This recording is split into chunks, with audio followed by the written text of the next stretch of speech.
शिव समा रहे मुझ में और मैं शून्य हो रहा हूँ। जय बोले दोस्तों, भोलेनाथ सबके साथ। तो गुरु भाई के 440 वोल्ट करंट अफेयर इस यूट्यूब चैनल में आप सभी का स्वागत है दोस्तों। तो दोस्तों आज दिनांक 2 जून 2022 के महत्वपूर्ण करंट अफेयर डिस्कस करेंगे। तो चलिए शुरू करते हैं। गुरु भाई के जानदार जबरदस्त जिंदाबाद लाजवाब 2 जून 2022 के महत्वपूर्ण करंट अफेयर्स दोस्तों हाल ही में 1 जून को global day of parents day के रूप में मनाते हैं। तो दोस्तों हाल ही में 1 जून को ग्लोबल डे ऑफ पेरेंट्स के रूप में मनाते हैं, वैश्विक मातृ पितृ दिवस के रूप में 1 जून 2022 को मनाया गया। तो बच्चों के जीवन में माता पिता के महत्व का जश्न मनाने के लिए हर साल 1 जून को ग्लोबल डे ऑफ पेरेंट्स के रूप में मनाते हैं। अपने बच्चों के जीवन में माता पिता की भूमिका को उजागर करने के लिए 1 जून को ग्लोबल डे ऑफ पेरेंट्स के रूप में मनाते हैं, जिसकी 2022 की थीम क्या थी दोस्तों? Family awareness awareness internationally. तो दोस्तों हाल ही में 1 जून को ग्लोबल डे ऑफ पेरेंट्स के रूप में मनाते हैं। दोस्तों नेक्स्ट पे चलते हैं। तो दोस्तों हाल ही में प्रधानमंत्री नरेंद्र मोदी जी ने PM cares for children scheme को लॉन्च किया गया। तो पीएम मोदी जी ने कोविड-19 पेंडेमिक के कारण अपने माता पिता को खोने वाले बच्चों के लिए पीएम केयर फॉर चिल्ड्रन योजना को लॉन्च किया। प्रधानमंत्री जी ने बेसिक नीड्स के लिए 4,000 और financial support for schooling, scholarship for higher education और free treatment up to 5 lakh रुपये देने का वादा किया है। तो स्कूल जाने वाले बच्चों को स्कॉलरशिप ट्रांसफ़र की गई और पीएम केयर्स फॉर चिल्ड्रन का पासबुक और आयुष्मान भारत प्रधानमंत्री जन आरोग्य योजना के तहत एक हेल्थ कार्ड प्रदान किया गया और 29 मई 2021 को इस योजना को शुरू किया गया था। इस योजना का उद्देश्य क्या है? तो उन बच्चों का समर्थन करना जिन्होंने 11 मार्च 2020 से लेकर 28 फरवरी 2022 के बीच में अपने माता पिता को कोविड-19 की वजह से खो दिया। तो दोस्तों हाल ही में प्रधानमंत्री नरेंद्र मोदी जी ने PM cares for children scheme को लॉन्च किया गया है। दोस्तों नेक्स्ट पे चलते हैं। तो दोस्तों हाल ही में 1 जून को वर्ल्ड मिल्क डे के रूप में मनाया गया। तो विश्व दुग्ध दिवस के रूप में 1 जून को मनाया गया। The Food Agricultural Organisation of the United Nation हर साल 1 जून को वर्ल्ड मिल्क डे के रूप में मनाते हैं और दूध को ग्लोबल फूड के रूप में मान्यता देने के लिए और डेयरी इंडस्ट्री को सेलिब्रेट करने के लिए हर साल 1 जून को वर्ल्ड मिल्क डे के रूप में मनाया गया। और 1 जून 2001 से हर साल 1 जून को वर्ल्ड मिल्क डे विश्व दुग्ध दिवस के रूप में मनाते हैं। तो लोगों के जीवन में दूध के मूल्य के बारे में जानकारी एवं जागरूकता बढ़ाने के लिए 1 जून को वर्ल्ड मिल्क डे के रूप में मनाया जाता है, जिसकी थीम क्या थी दोस्तों? 2022 की डेयरी नेट जीरो। तो दोस्तों हाल ही में 1 जून को वर्ल्ड मिल्क डे के रूप में मनाया गया। दोस्तों नेक्स्ट पे चलते हैं। तो दोस्तों हाल ही में टाटा मोटर्स और फोर्ड इंडिया ने सानंद गुजरात में स्थित फोर्ड कंपनी प्लांट के अधिग्रहण के लिए गुजरात सरकार के साथ समझौता किया। तो टाटा पैसेंजर इलेक्ट्रिक मोबिलिटी और फोर्ड इंडिया प्राइवेट लिमिटेड ने सानंद व्हीकल मैन्युफैक्चरिंग फैसिलिटी का अधिग्रहण करने के लिए मेमोरेंडम ऑफ अंडरस्टैंडिंग पर हस्ताक्षर किए गुजरात गवर्नमेंट के साथ। तो दोस्तों हाल ही में टाटा पैसेंजर इलेक्ट्रिक मोबिलिटी और फोर्ड इंडिया प्राइवेट लिमिटेड ने सानंद गुजरात व्हीकल मैन्युफैक्चरिंग फैसिलिटी का अधिग्रहण करने के लिए गुजरात सरकार के साथ मेमोरेंडम ऑफ अंडरस्टैंडिंग पर हस्ताक्षर किए। इस मेमोरेंडम ऑफ अंडरस्टैंडिंग में potential acquisition of facilities, land and building, vehicle manufacturing plant, machinery, equipment और transfer of all eligible employees of Ford India Private Limited Sanand vehicle manufacturing operations, यह सब शामिल है दोस्तों। और सानंद व्हीकल मैन्युफैक्चरिंग प्लांट यह Ford India Private Limited की एक अत्याधुनिक साइट है। टाटा इस प्लांट में न्यू मशीनरीज़ और इक्विपमेंट्स को ऐड करेगा जो कि नेसेसरी चेंजेस है और प्लांट को फिर से एक बार व्हीकल मैन्युफैक्चरिंग के लिए मदद करेगा और 3 लाख वाहन हर साल बनाएगा टाटा और यह आंकड़ा 4 लाख तक भी पहुंचा जा सकता है दोस्तों। तो दोस्तों हाल ही में टाटा मोटर्स और फोर्ड इंडिया ने गुजरात के सानंद में स्थित Ford India Private limited company के अधिग्रहण के साथ के लिए गुजरात सरकार के साथ समझौता किया है दोस्तों। नेक्स्ट पे चलते हैं। तो दोस्तों हाल ही में वर्ल्ड हेल्थ ऑर्गेनाइजेशन झारखंड राज्य को टोबैको कंट्रोल के लिए दोस्तों पुरस्कृत करेगा, सम्मानित करेगा। तो दोस्तों तंबाकू नियंत्रण के लिए वर्ल्ड हेल्थ ऑर्गेनाइजेशन झारखंड राज्य को टोबैको कंट्रोल के लिए पुरस्कृत करेगा और WHO ने तंबाकू के इस्तेमाल को कम करने के लिए झारखंड राज्य को यह पुरस्कार देने का इरादा किया है। झारखंड राज्य के तंबाकू का उपयोग कम करने के एफर्ट्स को रिकॉग्नाइज करने के लिए वर्ल्ड हेल्थ ऑर्गेनाइजेशन झारखंड राज्य को टोबैको कंट्रोल के लिए पुरस्कृत करेगा और झारखंड को world no tobacco day award 2022 से सम्मानित किया जाएगा। तो state tobacco control cell of the health department को न्यू दिल्ली में यह सम्मान दिया जाएगा और झारखंड में नेशनल टोबैको कंट्रोल प्रोग्राम द्वारा टोबैको के यूज़ को कम करने के लिए यह पुरस्कार दिया जा रहा है और झारखंड राज्य सरकार की अचीवमेंट्स के लिए यह पुरस्कार दिया जा रहा है। तो ग्लोबल अडल्ट टोबैको सर्वे 1 की रिपोर्ट के अनुसार नेशनल टोबैको कंट्रोल प्रोग्राम की शुरुआत 2012 में हुई थी झारखंड में, जब राज्य में तंबाकू की प्रसार दर 51.1% थी, जिसमें 48% स्मोकर्स थे। और ग्लोबल अडल्ट टोबैको सर्वे 2 की रिपोर्ट के अनुसार तंबाकू सेवन करने वाले लोगों की संख्या घटकर 38.9% हो गई, जिसमें अब 35.4% लोग स्मोकर्स हैं। और झारखंड को ही क्यों दिया गया यह पुरस्कार? तो झारखंड में टोबैको की कमी के वजह से टोबैको छोड़ने की इच्छा रखने वाले व्यक्तियों के लिए इनोवेटिव प्रोग्राम और हेल्पलाइन बनाई गई। और पब्लिक प्लेस में स्मोकिंग करना इज लीगल ऑफेंस वाला नियम लाकर टोबैको यूज़ में कमी लाई। और दोस्तों, यह अवार्ड एक ऑर्गेनाइजेशन, एक व्यक्ति, एक सरकारी एजेंसी या फिर एक आदि मिनिस्ट्री को दिया जा सकता है जिन्होंने टोबैको कंट्रोल में अपना महत्वपूर्ण योगदान दिया है।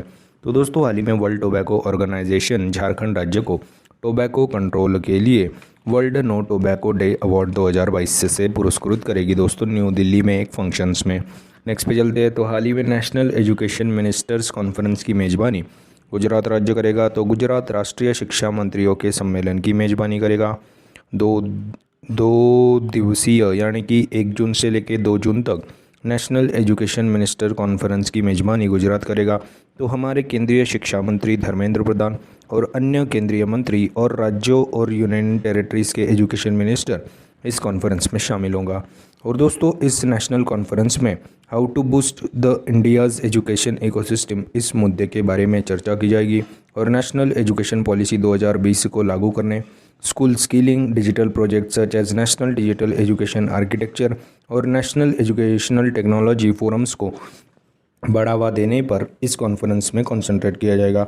और स्टेट मिनिस्टर्स विद्या समीक्षा केंद्र BISAG यानी कि Bhaskaracharya National Institute for Space Applications and Geo Informatics और NFSU यानी कि नेशनल फॉरेंसिक साइंस यूनिवर्सिटी और International Automobile Centre of Excellence, इन सभी इंस्टीट्यूट्स का भी दौरा करेंगे सारे के सारे मिनिस्टर्स।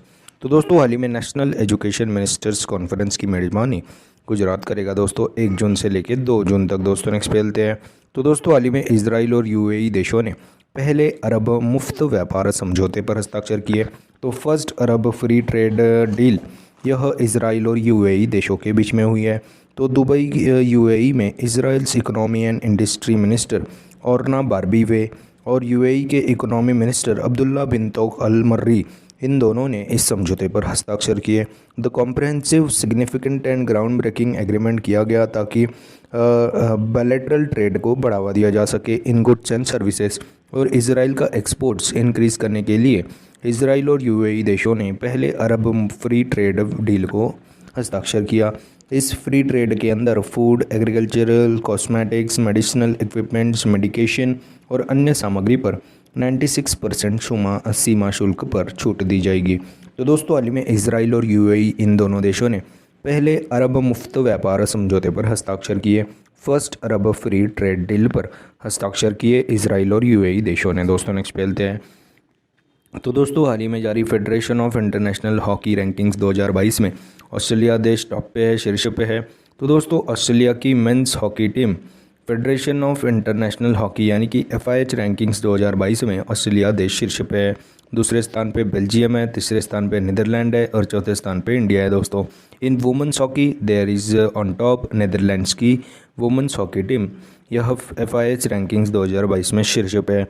तो दोस्तों, हाल ही में FIH रैंकिंग्स 2022 में पुरुषों में ऑस्ट्रेलिया देश और महिलाओं में नीदरलैंड्स देश टॉप पे है। दोस्तों, नेक्स्ट पे चलते हैं। तो दोस्तों, हाल ही में भारतीय वायुसेना के ग्रुप कैप्टन वरुण सिंह जी को मरणोपरांत शौर्य चक्र से सम्मानित किया गया। तो दोस्तों, अभी हमारे chief of defence staff general Bipin Rawat ji का हेलीकॉप्टर क्रैश हो गया था। तो उस हादसे में सिर्फ वरुण सिंह जी ही बचे थे, पर हॉस्पिटल में वह शहीद हो गए थे। तो इसीलिए अभी भारतीय वायुसेना के ग्रुप कैप्टन वरुण सिंह जी को मरणोपरांत शौर्य चक्र से सम्मानित किया गया। और दोस्तों, 31 मई 2022 को राष्ट्रपति रामनाथ कोविंद जी ने भारतीय वायुसेना के ग्रुप कैप्टन वरुण सिंह जी को मरणोपरांत शौर्य चक्र से सम्मानित किया गया है। दोस्तों, नेक्स्ट चलते हैं।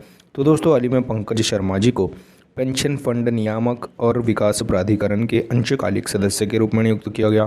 तो दोस्तों, currently department of financial services में संयुक्त सचिव के रूप में काम करने वाले पंकज शर्मा जी को पेंशन फंड नियामक और विकास प्राधिकरण के अंशकालीन सदस्य के रूप में नामित किया गया, नियुक्त किया गया है। दोस्तों नेक्स्ट पे चलते हैं। तो दोस्तों हाल ही में राजेश गेरा जी को नेशनल इंफॉर्मेटिक्स सेंटर्स के डायरेक्टर जनरल के रूप में नियुक्त किया गया। तो सीनियर साइंटिस्ट राजेश गेरा जी को नेशनल इंफॉर्मेटिक्स सेंटर के डायरेक्टर जनरल के रूप में नियुक्त किया गया। वह अभी तक डिप्टी डायरेक्टर थे नेशनल इंफॉर्मेटिक्स सेंटर में, और दोस्तों वह अभी तक के डिप्टी डायरेक्टर थे, अभी आपको मैंने बताया NIC में। और दोस्तों नेशनल इंफॉर्मेटिक्स सेंटर यह इलेक्ट्रॉनिक्स और IT मिनिस्ट्री के तहत आता है। तो दोस्तों हाल ही में राजेश गेरा जी को नेशनल इंफॉर्मेटिक्स सेंटर के डायरेक्टर जनरल के रूप में नियुक्त किया गया। तो दोस्तों बात अभी नेशनल इंफॉर्मेटिक्स सेंटर की है, NIC की है, जिसकी स्थापना 1976 में हुई थी, जिसका हेडक्वार्टर न्यू दिल्ली में है। तो दोस्तों हाल ही में राजेश गेरा जी को नेशनल इंफॉर्मेटिक्स टेक्नोलॉजी सेंटर के डायरेक्टर जनरल के रूप में नियुक्त किया गया है। दोस्तों नेक्स्ट पे चलते हैं। तो दोस्तों हाल ही में कृष्ण कुमार कुनाथ, जो कि also known as which is famously known as KK, इनका अभी हाल ही में निधन हुआ। तो बॉलीवुड सिंगर कृष्ण कुमार कुनाथ KK जी का निधन हुआ। 3 दशकों से अधिक समय तक म्यूजिक लवर्स को मंत्रमुग्ध करने वाले KK जी का हाल ही में निधन हुआ। तो दोस्तों 53 वर्ष की आयु में KK जी का निधन हुआ। कोलकाता में एक कॉन्सर्ट में परफॉर्म करने के बाद कृष्ण कुमार कुनाथ जी का निधन हुआ। KK ने हिंदी, बंगाली, तमिल, कन्नड़, मलयालम, मराठी और असमिया भाषा में गाया है। तो दोस्तों हाल ही में कृष्ण कुमार कुनाथ बॉलीवुड सिंगर 53 वर्ष की आयु में इनका निधन हो गया दोस्तों। तो दोस्तों यह थे 2 जून 2022 के महत्वपूर्ण करंट अफेयर्स। आज अपन क्या पढ़े उसकी एक बार रिवीजन कर लेते हैं। तो हाल ही में 1 जून को ग्लोबल डे ऑफ पेरेंट्स के रूप में मनाया गया। वैश्विक मातृ पितृ दिवस के रूप में 1 जून 2022 को मनाया गया। हाल ही में प्रधानमंत्री नरेंद्र मोदी जी ने PM cares for children scheme को लॉन्च किया। हाल ही में 1 जून को ही वर्ल्ड मिल्क डे के रूप में मनाया गया। हाल ही में टाटा मोटर्स और फोर्ड इंडिया ने सानंद गुजरात में स्थित फोर्ड कंपनी प्लांट के अधिग्रहण के लिए गुजरात सरकार के साथ समझौता किया। हाल ही में वर्ल्ड हेल्थ ऑर्गेनाइजेशन झारखंड राज्य को world no tobacco day award 2022 से सम्मानित करने के लिए पुरस्कृत करेगा दोस्तों, टोबैको नियंत्रण के लिए। और हाल ही में नेशनल एजुकेशन मिनिस्टर्स कॉन्फ्रेंस की मेज़बानी गुजरात राज्य करेगा। 1 से 2 जून 2022 तक यह कॉन्फ्रेंस चलेगी। हाल ही में इजराइल और UAE देशों ने पहले अरब मुफ्त व्यापार समझौते पर हस्ताक्षर किए। First Arab free trade deal पर हस्ताक्षर किए। हाल ही में जारी federation of international hockey rankings 2022 में ऑस्ट्रेलिया देश शीर्ष पे है, दूसरे पे बेल्जियम, तीसरे पे नेदरलैंड्स, चौथे पे इंडिया है। इन वुमेंस कैटेगरी पहले स्थान पे नेदरलैंड है।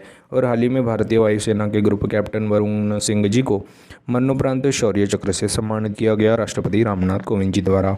और हाल ही में डिपार्टमेंट ऑफ फाइनेंशियल सर्विसेज के संयुक्त सचिव पंकज शर्मा जी को पेंशन फंड नियामक और विकास प्राधिकरण के अंशकालिक सदस्य के रूप में नियुक्त किया गया, नामित किया गया। हाल ही में राजेश गेरा जी को नेशनल इंफॉर्मेटिक्स सेंटर के डायरेक्टर जनरल के रूप में नियुक्त किया गया। हाल ही में बॉलीवुड सिंगर 53 वर्ष की आयु में कृष्ण कुमार कुनाथ जी का निधन हुआ, which is also known as KK। तो दोस्तों यह थे 2 जून 2022 के महत्वपूर्ण करंट अफेयर्स। आशा करता हूँ आपको पसंद आए होंगे। अगर पसंद आए होंगे तो दोस्तों लाइक कर दीजिए, कमेंट कर दीजिए। और दोस्तों ऐसे ही day to day current affair classes, उनकी रिवीजन क्लासेस और जनरल नॉलेज क्लासेस पढ़ने के लिए गुरु भाई के 440 वोल्ट करंट अफेयर्स चैनल को फॉलो कीजिए, सब्सक्राइब कीजिए। और one liner current affairs PDF पाने के लिए हमारे टेलीग्राम चैनल को फॉलो कीजिए दोस्तों, link is in the description box below. This is गुरु भाई साइनिंग ऑफ। जय शंकर महाराज दोस्तों, जय बोले।